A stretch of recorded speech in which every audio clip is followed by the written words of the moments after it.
नमस्कार साथियों, स्वागत है आपका बी एन के 24 यूट्यूब चैनल पे। बहुत बहुत साथियों, आज का जो विषय रहेगा ना वीडियो का, वो एक तो अमेरिका में जो घटनाक्रम घटा है कल। इन्होंने सभी जो टेक्निकल जितने भी फेसबुक है, गूगल है, मेटा है, माइक्रोसॉफ्ट है, सबको मिला करके जो कल मीटिंग ली है डोनाल्ड ट्रंप ने, उसके बाद से जो घटनाक्रम बदला है, एक तो उस पर नज़र डालेंगे। दूसरा, अमेरिका के कारण पाकिस्तान और चीन की दोनों की हो गई है अब कट्टी, उसके ऊपर नज़र डालेंगे। सेबी की एक बैठक है, उसमें क्या निर्णय लेने जा रही है, उस पर भी नज़र डालेंगे। और आज एक वीडियो में थोड़ा सा उसके ऊपर भी नज़र डालेंगे कि ये जो पंजाब में बाढ़ आ रही है, ये क्या जो हमारी इंडस वाटर ट्रीटी थी, जो कि पाकिस्तान के साथ में जो हमने तोड़ दी थी, क्या है उसके कारण तो नहीं आ रही। आज वीडियो का जो पूरा कंक्लूजन रहेगा वो ये रहेगा। सबसे पहले ये बात समझ लेते हैं कि जितनी अमेरिका की अभी वर्तमान की स्थिति में फॉरेन पॉलिसी डिस्टर्ब चल रही है ना, अमेरिका के इतिहास में जितनी फॉरेन पॉलिसी अभी ख़राब चल रही है, इतनी कहीं कभी नहीं रही। इनके लीडर अभी कुछ बोलते हैं, शाम को कुछ बोलते हैं, सुबह कुछ बोलते हैं। इनके जो ट्रेजरी मिनिस्टर हैं, मतलब एक ट्रेजरी सेक्रेटरी हैं पीटर नवारो, उनकी तरफ से एक बयान आया था कि डोनाल्ड ट्रंप से भारत को आकर के माफ़ी मांगनी पड़ेगी 2 महीने के अंदर अंदर। ऐसा कुछ करने जा रहे हैं। ऐसी भी अफवाहें उड़ रही थी कि क्या जीमेल आईडी को बंद कर सकते हैं गूगल, क्योंकि कल डोनाल्ड ट्रंप ने कल हुआ क्या घटनाक्रम कि कल सभी को बुलाया, फेसबुक के मार्क जुकरबर्ग को बुलाया, तुम्हारा जो सुंदर पिचाई को बुलाया, सत्या नडेला को बुलाया, और जितने भी बड़े बड़े जो माइक्रोसॉफ्ट है, गूगल है या मेटा है, सभी अधिकारियों को बुला करके लंच पे और सबसे मीटिंग करी डोनाल्ड ट्रंप ने।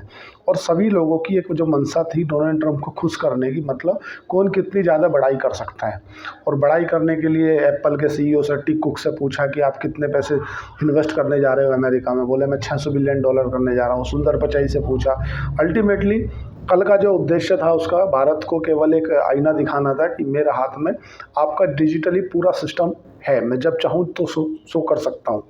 लेकिन ऐसा क्या हो गया कि एक सुबह उनका बयान कुछ था, उन्होंने बोला हमने भारत को खो दिया, और शाम होते होते उनका बयान पलट गया।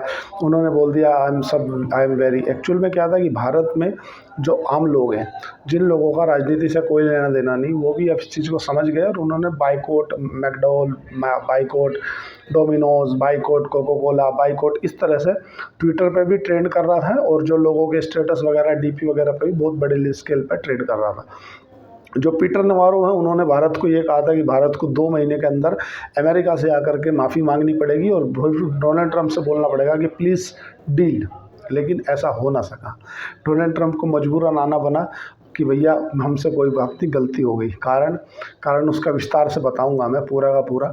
लेकिन जितनी कंफ्यूज फॉरेन पॉलिसी अमेरिका की अभी तक है ना, इतिहास में अमेरिका के अभी तक इतनी कंफ्यूज पॉलिसी नहीं रही। जो फॉरेन पॉलिसी मतलब जैसे अपन हिंदी में विदेश नीति समझते हैं, क्योंकि अमेरिका सुबह कुछ और बयान देता है, डोनाल्ड ट्रंप शाम को कुछ और देता है। सुबह कुछ और होता है तो शाम को कुछ और होता है। इस तरह की जो फॉरेन पॉलिसी है वो अभी तक अमेरिका की चल रही है।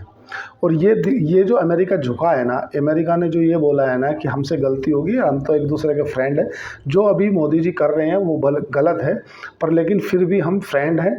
हम एज अ मतलब जीनियस, उन्होंने ये शब्द यूज़ नहीं किया, उन्होंने कहा as the my best friend is Narendra Modi as the intelligent person. ये मक्खन लगाने वाली बात है, तुम समझ गए हो कि भारत के बिना काम नहीं चलेगा। भारत ने भी हालांकि बड़ा दिल दिखाते हुए मोदी जी ने भी ट्वीट कर दिया कि भाई आप 1 कदम चलोगे तो हम 4 कदम चलेंगे। हमें भी कोई दुश्मनी करने की इच्छा नहीं है। आप अगर हमसे नाराज़ हो, आप सोचो कि जूते की नोक पे काम करा लो, तो नहीं होगा। अब बात कर लेते हैं कि कल जो इनकी मीटिंग हुई ना, उसमें हुआ क्या। देखो हुआ क्या कि जो सुंदर पिचाई है, या गूगल है, या यूट्यूब है, या तुम्हारा माइक्रोसॉफ्ट है, या जितने भी बड़े बड़े प्लेटफॉर्म है ना, उनके सीईओ बैठे थे। तो उन्होंने इन्वेस्टमेंट पर तो बात करी होगी, साथ में ये भी पूछा होगा कि भारत से कितना रेवेन्यू आता है। ये मीडिया में नहीं आया, बट ये ज़रूर उन्हें बताया ज़रूर होगा। जैसे अगर बात करें गूगल की, तो गूगल भारत से 7,097 करोड़ रुपए का रेवेन्यू जनरेट करता है। उसका प्रॉफिट नहीं बता रहा मैं, केवल रेवेन्यू बता रहा हूँ जो भारत से जनरेट करता है। अगर बात करें यूट्यूब की, तो यूट्यूब जो है सालाना 14,300 करोड़ रुपया भारत से लेता है रेवेन्यू। अगर बात करें हम तुम्हारा माइक्रोसॉफ्ट की, तो माइक्रोसॉफ्ट 22,892 करोड़ रुपया भारत से रेवेन्यू जनरेट करता है। अगर बात करें अमेजोन की, तो अमेजोन जो है तुम्हारा 25,406 करोड़ रुपया रेवेन्यू कमाता है कहाँ से? भारत से। ये जो झुके हैं ना भारत के आगे, इनके सामने देखो ये गोरे लोग हैं, इन लोगों ने क्या राज किया है, तो इन्हें ना केवल जो पैसा है वही झुका सकता है। इन्होंने सोचा कि कहीं ऐसा ना हो कि यार करने कुछ और जा रहे हो कुछ और जाए, क्योंकि ज़्यादा रस्सी खींची टूट जाती है।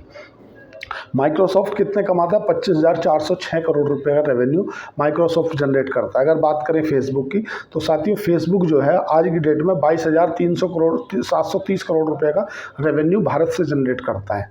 तो आप बताओ ये झुके तो क्यों ना झुके?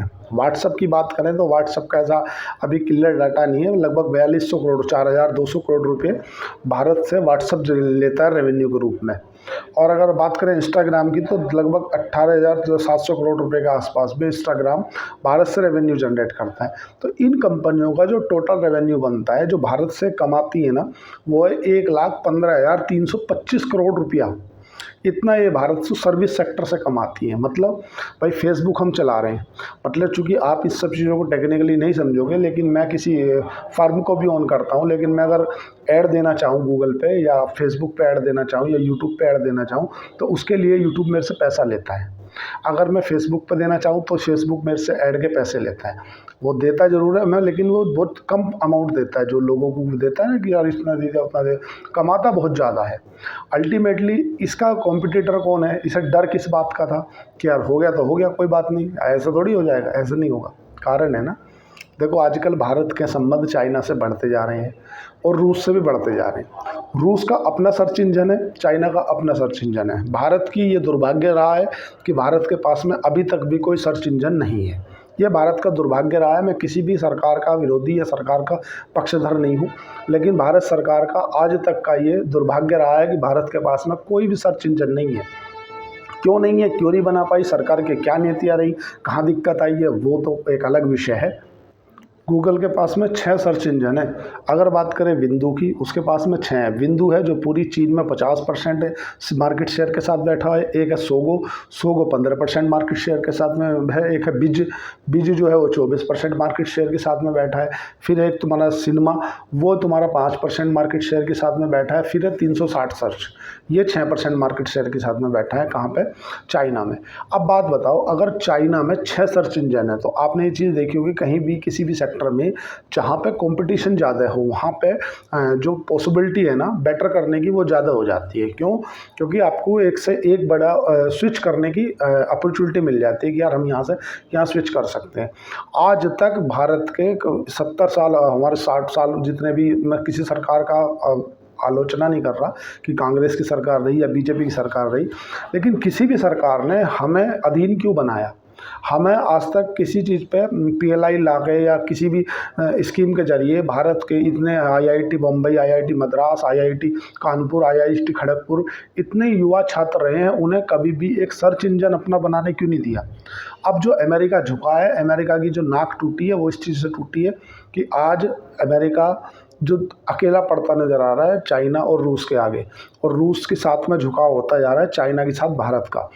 उनने सोचा कहीं ऐसा नहीं हो कि भारत का जो टाई अप है ना वो चाइना की कंपनियों के साथ में हो जाए। भारत ने, आपने एक बात को नोटिस किया, मेरे बहुत बड़े विद्वान हैं, सुधीर जी हैं, उन्होंने इस बात को कल मैच्योर भी किया था कि जब प्रधानमंत्री जाने वाले थे ना कहाँ पे, चाइना मीटिंग में, तो उससे 3 दिन पहले टिकटॉक पे जो बैन लगाया गया था वो हटा दिया गया था। कारण क्या कि जो लोग बाग टिकटॉक पर काम कर रहे थे वे यूट्यूब पे से सेलेक्ट हो गए थे। भाई टिकटॉक बंद हो गया तो लोग बाग जो इन्फ्लुएंसर थे या कुछ वीडियो एडिटिंग वगैरह या कुछ काम करते थे, टिकटॉक पर ना जाके वे कहीं ना कहीं इंस्टाग्राम पे या यूट्यूब पे सेट हो गए। तो अब जो ना अमेरिका को ये बात समझ में आ गई कि यार अगर भारत का जो टाई अप है वो चाइना की कंपनियों के साथ में हो जाता है, तो जितनी गूगल से जो लगभग 1,16,000 करोड़ रुपये का जो रेवेन्यू भारत से आता है ना, कहीं ऐसा ना हो उस पर लात लग जाए। कहावत है ना, एक इतने का मुर्गा नहीं जिससे ज़्यादा कि मसाला लग गया, ऐसी कहावत बताई है लोगों ने कि भाई ज़्यादा खींची रस्सी टूट जाती है। टिम कुक ने क्या कहा था कि भारत आकर के माफ़ी मांगेगा, लेकिन भारत में क्या विदेश मंत्रालय का घर बैठा है? भारत में चाणक्य, बड़े बड़े चाणक्य पैदा हुए हैं, क्या उन्होंने अपना प्लान बी नहीं बना रखा होगा कि ठीक है तुम एक बार विचार तो करो अपना जीमेल बंद करने का, हमारे पास में दूसरा ऑप्शन खुला है? क्या चाइना ने नहीं कह रखा होगा कि तुम इन्हें एक्सेस लेने दो, मैं इधर से तुम्हें एक्सेस दे दूंगा टेंशन लेने? लेकिन दुर्भाग्य बहुत बड़ा रहा है हमारा, हमें आज तक अपना कोई सर्च इंजन नहीं बना पाए। ईमेल आईडी वो तो सब एक अलग विषय है। खान सर की एक वीडियो भी अपलोड हो रही है बहुत ज़्यादा। चक्कर क्या, बहुत से लोग खान सर की वीडियो देख करके बोल रहे हैं कि यार वो तो खान सर उन्होंने ये बोला है कि जीमेल आईडी अगर वो बंद कर देंगे तो पूरा सिस्टम बंद हो जाएगा, पूरा इकोसिस्टम बंद हो जाएगा, ट्रेन कहाँ जा रही है कुछ पता नहीं चलेगा, फ़ोन पे से एंड्रॉयड बंद कर देंगे। देखो इसमें कोई दो मत नहीं है कि आज भी हम टेक्निकली गुलाम हैं। क्यों हैं? क्योंकि यहाँ से अंग्रेज तो चले गए। बाकी आज भी हम फेसबुक किसका यूज कर रहे हैं? जो भी प्लेटफॉर्म है मनोरंजन के, अमेरिका के। यूट्यूब किसका है? अमेरिका का। अमेज़ॉन जहाँ से हम सामान बुलाते हैं किसका है? अमेरिका का। जो सर्च इंजन है जहाँ पे हम जाके सर्च करते हैं कुछ भी चीज़, किसका है? अमेरिका का। और तो और अमेरिका ने गूगल के बाद में ओपन एआई उन्हीं की कंपनी ने चैट जीपीटी और क्लॉक 3 जैसे प्लेटफॉर्म जनरेट कर लिए, अब अपने आप में डेवलपमेंट करके, मतलब अपने आप में अपग्रेड करके, लेकिन हम नहीं कर पाए। भाई ऐसा हमारे यहाँ से भी तो कुछ निकलना चाहिए कि भाई यार हम भी कुछ कर लें जिससे ऐसा लगे कि यार हमारे यहाँ भी ग्रोथ हो रही है। क्या कोई यूज़र ही बन के रह जाएंगे क्या कि यार अमेरिका के यूज़र बन जाए? देखो आज समझ नहीं रहे आप, अमेरिका के पास में सब चीज़ है। आज सरकार लीगल रूप से अगर कुछ मानती है तो ईमेल आईडी से जो आप कुछ मेल भेजते हो उसे लीगल मानती है। आप व्हाट्सएप पे अगर कुछ भेज दोगे तो वो लीगल नहीं है सरकार की नज़रों में। मेल लीगल है और मेल का एक्सेस पूरा का पूरा अमेरिका में। अमेरिका सब देख सकता है, आप वहीं का वहीं बैठा बैठा। अमेरिका के पास में पूरे फेसबुक का एल्गोरिदम है। अगर वो एल्गोरिदम चेंज कर देना तो भारत के अंदर आए दिन दंगे भड़क सकते हैं, आए दिन। केवल एल्गोरिदम चेंज करने की देर है। ऐसी कई बार हुआ है, अगर आप पास्ट हिस्ट्री को उठा कर देखोगे और पढ़ोगे तो पाओगे कि अमेरिका ऐसे कई बार कर चुका है। भारत में इस तरह की गतिविधियां बहुत आम है, क्योंकि आज ना 80% भारत में अगर कोई रिक्शा चला रहा है तो वो भी 2 फ़ोन रख रहा है, नॉर्मल है ये। तो क्या है कि देखो समस्याएं हैं, हर जगह हैं, ऐसी बात नहीं है, भारत में भी हैं। खान सर की एक वीडियो वायरल हो रही कि यूपीआई नहीं चल पाएगा। यूपीआई तो चल जाएगा, क्योंकि जो यूनिफाइड इंटरफेस है ना, जो यूनिफाइड पेमेंट इंटरफेस है, ये बैंक के सर्वर से कनेक्ट है। ठीक है, अब आपके पास में अगर ऑलरेडी पहले से ऐप मोबाइल में है तो चल जाएगा। अगर सपोज करो इस तरह की कोई सिचुएशन हुई, उनने बंद कर दिया और प्ले स्टोर ही बंद कर दिया। प्ले स्टोर जहाँ से आप ऐप डाउनलोड करते हो वो किसका है? वो भी तो उसी का है, अमेरिका का ही तो है भाई। अगर अल्टीमेटली एंड्रॉयड हो या चाहे आईओएस है, जितने भी प्लेटफॉर्म है जिनसे हम कुछ, अगर मैं मान लो सपोज करो अपना कोई ऐप बनाता हूँ, उस ऐप को अगर मैं लिस्ट करता हूँ ना प्ले स्टोर पर, तो प्ले स्टोर मेरे से पैसा लेता है। अगर सपोज करो मैं किसी बिज़नेस को ऑन करता हूँ और मेरे को उसको ऐड देना है यूट्यूब में, तो यूट्यूब उसका मेरे से पैसा लेता है। अगर फेसबुक में मुझे उसका ऐड देना है तो फेसबुक उसका मेरे से पैसा लेता है। तो अल्टीमेटली 90% जो निर्भरता है हमारी पुरानी सरकारों ने वो तो अमेरिका के पास में रखी। तो अमेरिका का दबदबा बनाना तो बनता है, हम क्यों ना झुक रहे? इसीलिए तो झुक रहे क्योंकि उसे मालूम है सर्च इंजन है नहीं इनके पास में इस तरह का कोई। आज बताओ ना आप, मतलब अगर अमेरिका किसी बात पे अड़ जाता है तो वो किसी कारण तो अड़ता होगा।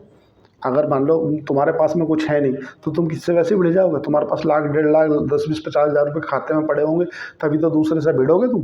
तुम्हें पता है कि कितनी बड़ी इकोनॉमिक अर्थव्यवस्था है। हाँ, लेकिन जैसा चाइना ने किया ऐसा अगर भारत कर दे तो अमेरिका को झुकना पड़ सकता है। मतलब देखो क्या है, आज से 30 साल पहले चाइना के पास में और हमारे पास में सिमिलर पॉपुलेशन थी और एक ही सेम जगह पर खड़े थे। लेकिन चाइना ने क्या किया कि जो अपनी एजुकेशन है ना, उस एजुकेशन को चाइनीज़ भाषा में कर दिया। दूसरा, अपने यहाँ पे जो लोग हैं उन्हें ये बोला कि भाई यहीं बनाओ और बेटर बनाओ और दूसरे को कंपटीशन दो। चाइना क्या करता है, टेस्ला बुलाता है, अपने वालों को बोलता है कि BYD बनाओ, इससे ज़्यादा फीचर्स डालो, इससे कम पैसों में होनी चाहिए। तो इसीलिए तो चाइना बढ़ जाता है। आज चाइना की कट्टी हो गई है पाकिस्तान के साथ में। क्यों हो गई है? क्योंकि चाइना चला गया है ADB के पास में। ADB कौन है? Asian development bank. काय के लिए चला गया है? देखो, जब आपने देखा होगा कि कुछ दिन पहले बेल्ट इनिशिएटिव रोड जो कि चाइना फंड कर रहा था ना, उसको लेकर के वो चला गया है वहाँ पर एशियन डेवलपमेंट बैंक के लिए। लेकिन डेवलपमेंट के लिए तो वर्ल्ड बैंक लोन देता है, डेवलपमेंट के लिए वर्ल्ड बैंक लोन देता है, लेकिन एशिया के लिए स्पेशल ADB बनाया हुआ है, एशियन डेवलपमेंट बैंक। जैसे चाइना के उस सीपैक के जरिए पाकिस्तान ने क्या चाल चली थी, पाकिस्तान ने ये चाल चली थी कि इन फ्यूचर कभी अगर भारत अपनी हिस्सा लेना भी चाहे तो जो चाइना पाकिस्तान इकोनॉमिक कॉरिडोर है ना, उसको उसमें जो पाकिस्तान अधिकृत कश्मीर है जो कि आज लीगल रूप से भारत का है, लेकिन वो पाकिस्तान ने कब्जा कर रखा है। कब्जा कर रखा तो उसमें उनने चाइना का इन्वेस्टमेंट करा दिया और चाइना को उसमें इंटरफेयर करा दिया, काहे के लिए कि अगर इन केस कभी युद्ध जैसे हालात बने और भारत उसे कब्जाना चाहे तो चाइना अपना इन्वेस्टमेंट बचाने के लिए तो आएगा ना। ये चाइना ने उनने दिमाग चलाया, लेकिन अब चाइना से होगी उसकी कट्टी। क्यों हो गई? क्योंकि वो जाके बैठ गया अब अमेरिका की गोद में, और अमेरिका जो है ना वो किसी का भी सगा नहीं है। अमेरिका ने उसे सपने दिखा दिए कि मैं तेरे यहाँ पे, मेरी कंपनियाँ तेरे यहाँ जाकर ऑयल खोजेंगी, क्योंकि ईरान के पास में ऑयल है तो हो सकता है तुम्हारे यहाँ भी ऑयल हो, तुम भी यूएई दुबई के जैसे, ईरान के जैसे अमीर आदमी बन सकते हो, तुमसे भारत तेल लेगा, तुम्हारे यहाँ बहुत सारे ऑयल रिजर्व हो सकते हैं। एक्चुअली में पूरा जो खेला है ना पाकिस्तान का, पूरा खेला है जो इनका यहाँ पे बलूचिस्तान है ना, बलूचिस्तान में बहुत सारे रियल अर्थ मटेरियल हैं जिन्हें आप खनिज वगैरह बोल सकते हैं या कोयला, मिनरल्स, इस तरह के। लेकिन पाकिस्तान के पास में रिसोर्सेज नहीं है उसे निकालने के लिए, तो पाकिस्तान को चाइना ने फंडिंग करी थी। चाइना चाह रहा था कि भाई मैं निकाल लूँगा, प्रोसेसिंग करके फिर बेच दूंगा, लेकिन अमेरिका ने उसके ऊपर हाथ धर दिया। बोले बाबू पुराने दिन याद करो, हमने तुम्हें पैसे दिए थे। बोला आका पुराने तो खा पी के उड़ा दिए मैंने। बोला दूसरे दिलवाऊंगा, क्यों चिंता कर रहा, पैसा मैं दिलवाऊंगा ना तेरे को। एडीबी ने, जो एशियन डेवलपमेंट बैंक है, उसने अभी प्रेस कॉन्फ्रेंस में बोल दिया कि भाई मैंने तो उसको वो दे रहा हूँ, तो चाइना ने फंडिंग के लिए मना कर दिया। उनने चाइना से बोला $410 बिलियन के लिए, चाइना ने बोल दिया मैं नहीं दूंगा चवन्नी भी। क्यों? बोले यार मेरा तो जो पुराना पैसा था मुझे लग रहा है वही फंस गया, तू और उधार मांग रहा है मेरे से, मैं चवन्नी। चाइना का भी अपना हित छुपा हुआ था। चाइना क्या चाह रहा था? चाइना ये सोच रहा था कि यार मुझे ग्वादर बोर्ड्स है जो पूरे ऐसे मतलब हिंद महासागर का जो चक्कर काट के लगभग 15,000 किलोमीटर आकर आना पड़ता है, तो इससे भी बच जाएगा मेरा। ये कैसे बच जाएगा कि यार मैं सीधा ग्वादर पोर्ट से पाकिस्तान सीपैक्स के रास्ते सीधा चाइना में ले आऊँगा अपना तेल। तो ये भी अपना बचाने के चक्कर में थे, लेकिन चाइना को समझ में आ गया कि भैया ये किसी का नहीं है, ये अल्टीमेटली पैसे का, जो पैसा लग चुका वो पैसा वापस नहीं आना। तो भाई इसलिए अपन को इस चक्कर में पड़ना नहीं है। पाकिस्तान ने को चाइना ने स्पष्ट इन्वेस्ट करने से मना कर दिया कि भाई मैं नहीं दूंगा चवन्नी भी, मेरे द्वारा मत आना। अब वो चला गया अमेरिका के पास में, अमेरिका ने हाथ धर दिया एडीबी के पास में, एशियन डेवलपमेंट बैंक के, कि दे दो इसे पैसे दे दो। वो तो परिस्थिति ऐसी है। सेबी की बात करें तो सेबी की अगले हफ्ते बोर्ड मीटिंग होने वाली है, बोर्ड की एक बैठक होने वाली है। जैसे कि प्रमोटर की होल्डिंग के ऊपर भी चर्चा हो सकती है कि यार प्रमोटर की होल्डिंग कितनी होनी चाहिए, क्या ऐसे SME जो है, स्मॉल इंटरप्राइजेज, जो मीडियम इंटरप्राइजेज होते हैं ना, SME बिजनेस, उनके ऊपर कितनी होल्डिंग रखनी चाहिए। या अभी जैसे जिस तरह आप जानते हो कि जैन स्ट्रीट वाला मामला फंसा हुआ है, जैन स्ट्रीट में लगभग 46,000 करोड़ रुपए का मामला फंस गया था, अटक गया था। तो वो चाह रहे हैं कि भाई इसे ना मुद्दे को उलझाया जाए, और इस तरह से सर जो सेबी है, सेबी भी चाहती है कि जितना मामला बिल्कुल क्लियर होगा ना उतना ज़्यादा है, क्योंकि सेबी के ये रिस्पॉन्सिबिलिटी बढ़ जाती है। जब जैन स्ट्रीट जैसी कंपनियां मार्केट में आ जाए ना, मोनोपोलेशन करने लगे, तो फिर सेबी की जिम्मेदारियां बढ़ जाती है कि भाई जो रिटेल निवेशक है, जो आम निवेशक है, उसे कहीं ना कहीं बचाया जाए। कि अगर सेबी को वे नहीं बचाएंगे ना सेबी, तो कौन बचाएगा? मतलब जैसे FNO के नियमों में बदलाव कर सकती है सेबी, ऐसा कुछ सुनने में आ रहा है। जैसे अगर बात करें अगस्त की, तो अगस्त से मतलब 1 अगस्त से लेकर के 30 अगस्त तक जो म्यूचुअल फंड के माध्यम से जो हमारे DII मतलब जो घरेलू संस्थागत निवेशक है ना, उन्होंने लगभग 70,500 करोड़ रुपए की खरीदारी करी है। जबकि अगर बात करें विदेशी निवेशकों की, तो विदेशी निवेशकों ने माल बेचा है। क्यों इतना बेचा है? लगभग तुम ये मान के चलो 34,000 करोड़ रुपए के जितना माल बेच दिया है विदेशी संस्थागत निवेशकों ने। अब ये बेच क्यों रहे हैं? अब तो इतनी वैल्यूएशन भी नहीं है। अगर बात करें पुरानी वैल्यूएशन की, तो जितनी पुरानी वैल्यूएशन पे तो ये था भाई यार बहुत ऊपर हाई वैल्यू पे आ रहे थे, अब तो वैल्यूएशन भी कम हो गई। दूसरा जो माइक्रो फैक्टर हैं, जैसे रेपो रेट में बदलाव हो जाना, GST में कट हो जाना, अब तो जो माइक्रो फैक्टर हैं वो भी भारत के फेवर में है। JP मॉर्गन जैसी जो बड़ी फर्म है वो भी भारत का जो बियर सनेरियो है उसमें भी 26,000 का टारगेट दे चुकी हैं। भाई जो उनका JP मॉर्गन की जो रिपोर्ट आई है, अगर उसकी माने तो बोलती है अगर अच्छी मतलब फेस रहता है तो मार्केट 30,000 तक जा सकती है, और ख़राब से ख़राब फेस रहेगा तो 26,000 जा सकती है, लेकिन अभी तो 24,800 पे चल रही है, तो अभी भी 1200 पॉइंट का गैप बनता है। लेकिन इसके बाद में भी ऐसा एफआईआई क्या लग रहा है कि एफआईआई माल बेचती जा रही है, रुक नहीं रही। ये सेबी की क्यों चिंता है? देखो क्या है, अल्टीमेटली जो रुपया हमारा गिर रहा है ना, या रुपया हमारा जितना लो होता जा रहा है ना, वो भी एफआईआई का, विदेशी संस्थागत निवेशकों का मूड माहौल ख़राब कर रहा है। इसलिए ख़राब कर रहा है कि यार वो जितना उन्हें गेन हो रहा है ना, मान लो उन्हें 10 रुपये का गेन हुआ और 12 रुपये रुपया गिर गया, ऐसा समझ लो लेमन लैंग्वेज में। आपने 1 लाख रुपए का कोई सामान खरीदा, आपने जब जिस समय 80,000 का सामान खरीदा, जिस समय 80 रुपये का डॉलर था, अब वो 80,000 की वैल्यू तुम्हारी हो गई 85,000। लेकिन अगर आज उसे आप बेचते हो तो अब आपको उसमें से मतलब एक 80,000 डॉलर नहीं मिल रहे, अब आपको कम मिल रहे हैं। जितने डॉलर आपने लगाए थे ना, एक मतलब 1,000 डॉलर लगाए थे, लेकिन अब आपको 1,000 नहीं आ रहे, उसमें आ रहे 95 डॉलर। अब सपोज करो ऐसा दिक्कत हो गई ना। एक बार लेमन लैंग्वेज में समझो, अगर आपने 1,000 डॉलर स्टॉक मार्केट में लगाए, 1,000 डॉलर लगाए, उस समय रेट था 80 का, ठीक है। अब आपने 5% का गेन कर लिया, तो 1,000 5 डॉलर हो गया आपके, 8 पंजे 40 है ना, तो 400 भी होगी, 40 रुपये का गेन हो गया, 1,000 रुपये मान लो, तो 1,040 हो गया। अब डॉलर की कीमत होगी 90 रुपये, मतलब 88 या 89 मान लो, 89 रुपये। वहाँ पे तो आए आपके मात्र 5% का गेन, यहाँ रुपये में टूट गए आपके जो है 10 रुपये। तो अल्टीमेटली आपके तो जो आपने 1,000 डॉलर लगाए थे, अब आपको मिले वहाँ से 1,000 डॉलर ना मिलकर 995 डॉलर मिले, तो आपको गेन नहीं हुआ, आपको उल्टा लॉस हुआ। इसीलिए जो एफआईआई है ना, जो विदेशी संस्थागत निवेशक है ना, उनका दिमाग ख़राब हो रहा है। भाई अगर लॉन्ग टाइम की बात करें तो कोई भी निवेश क्यों करता है? जो फॉरेन पोर्टफोलियो इन्वेस्टमेंट है, या जितने भी एफआईआई है, डीआईआई है, वो निवेश इसीलिए तो करते हैं कुछ मिले। अब मिला है नहीं और उल्टा चला गया, ये दिक्कत है। अब अगर बात करें कि बहुत से लोग ऐसा बोल रहे होंगे कि यार जो पाकिस्तान की साथ हमारी ट्रीटी हुई थी ना, जो संधि हुई थी, मतलब उसके साथ में इसके कारण तो नहीं नुकसान हुआ कि अब पाकिस्तान में जो हमारी ट्रीटी हो रखी थी उससे नुकसान पहुंचा।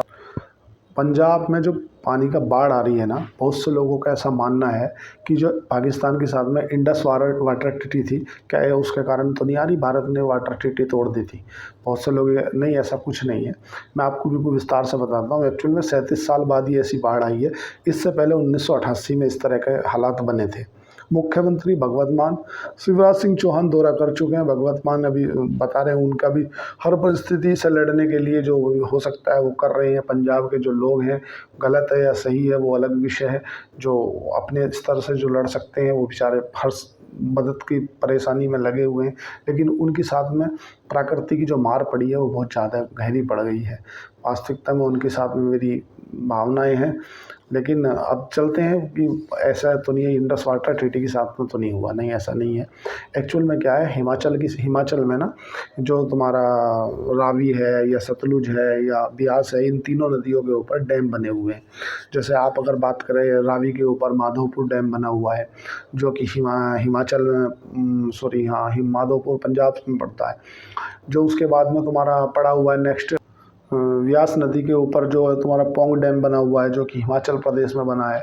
और फिर तुम्हारा जो सतलुज नदी है उसके ऊपर तुम्हारा भाखड़ा डैम बना हुआ है, जो कि बिलासपुर में, जो हिमाचल में है। इन तीनों नदियों का जो पानी जाता है ना, वो जाता है गोविंद सागर झील में। और इन जब वहाँ पे बादल फटे या हिमाचल में ज़्यादा वर्षा हुई, तो उससे हुआ क्या कि जो गोविंद सागर झील है ना, उसकी जो गहराई है वो 1680 मीटर है, ऐसा समझ लो। और 1678 पर चल रही है, तो मजबूरन इन्हें डैम के अपने गेट खोलने पड़े। और उसके डैम के गेट खोलने से जो भाखड़ा नागल आप बोलते हैं ना, भाखड़ा नागल परियोजना, तो जब भाखड़ा के डैम के गेट खुले तो नागल में ऑटोमेटिक ही पानी आना था, तो जो पानी बढ़ा तो फैल के सारे में हो गया। क्योंकि जब अल्टीमेटली एक लिमिट तक जाए पानी तो ठीक है, लेकिन जब अत्यधिक जाने लगे ना तो वो अपना रास्ता ले लेता है। और पंजाब जो क्षेत्र है ना, वो पूरा का पूरा प्लेन है, इसीलिए वो पूरा जो ग्रामीण है, जो शहरी है, वो सभी को उसके मतलब एक तरह से ये प्राकृतिक आपदा है। इसे हम अगर इंडस वाटर ट्रीटी से जोड़ें तो ऐसा कुछ नहीं है कि इंडस वाटर ट्रीटी से हुआ है। लेकिन अभी तक पंजाब के जो लोग हैं वो उनकी सराहना करता हूँ कि बेचारे अड़े हैं। लेकिन जो ये हुआ है, ये गोविंद सागर झील है, जो सबसे बड़ी झील है, उसकी जो गहराई है 1680 मीटर है। और वो अभी 1678 पे चल रही है, तो मजबूरन गेट खोलने पड़े। हम गेट नहीं खोलेंगे तो फिर वो पूरा का पूरा झील का जो टूट जाएगा, फिर जो कुछ भी हो सकता है। मतलब अभी परिस्थिति ये है कि अभी पानी धीरे धीरे कम हो रहा है, लेकिन परिस्थिति अभी भी नाजुक बनी हुई है। आप अगर पंजाब के क्षेत्र से हो या किसी और दूसरे क्षेत्र से आते हो, तो जितना भी हो सके उनकी मदद करें। जो आप सहयोग कर सकें, आर्थिक सहयोग कर सकते हो तो आर्थिक सहयोग करें। अगर आप आर्थिक सहयोग नहीं कर सकते आप, क्योंकि अभी उनके पास में मुसीबत पड़ी है, और पंजाब के लोग हैं जो पंजाबी हैं, वो कभी भी किसी के साथ अगर मुसीबत पड़ी है तो मुसीबत में वो साथ खड़े पाए हैं। चाहे कोविड का काल हो, जब लोग बाग मर रहे थे, तब आपने देखा होगा जब कोई किसी को छू नहीं रहा था, तो वही पंजाब के लोग हैं, वही गुरुद्वारा है, गुरु साहिब की कृपा है कि किसी को भूखा नहीं मरने दिया।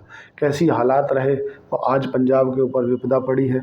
पंजाबी लोग स्वाभिमानी लोग हैं, वो किसी से कुछ बोले नहीं, और बाकी हमारा ये नैतिक दायित्व बनता है कि हम पंजाब के साथ में हैं, और हर स्तर से साथ में हैं, तन मन और धन से। पंजाब के प्रति व्यक्ति की साथ हमारी सराहना है, क्योंकि उन्हें हालांकि रब दी मेहर है, प्रभु की कृपा रहे, सब ठीक हो जाएगा। लेकिन जो जीव जंतु मरेंगे, मरे भी हैं, क्योंकि काफ़ी भैंसें बह गई हैं।